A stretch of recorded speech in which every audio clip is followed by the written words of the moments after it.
Time to review another meal from a meal prep service. Let's go. And if you found this video helpful, why don't you give me a follow? Today we've got another meal from Factor Meals. Today we are doing the chili spiced pork chop. All right, let's get into it. The chili spiced pork chop has kidney bean corn salad, roasted carrots, and potatoes. It sounds pretty good.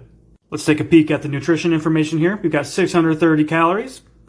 We've got 37 grams of carbs with 6 grams of fiber and a whopping 50 grams of protein. Here it is in its frozen form. Looks like we've got a little bit of sauce. Let's warm it up.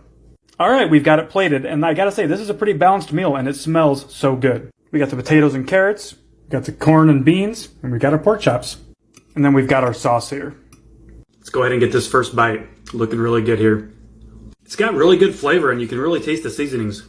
It's kind of smoky, and it's really good. Potatoes and carrots, great texture. Carrots and beans, fantastic meal.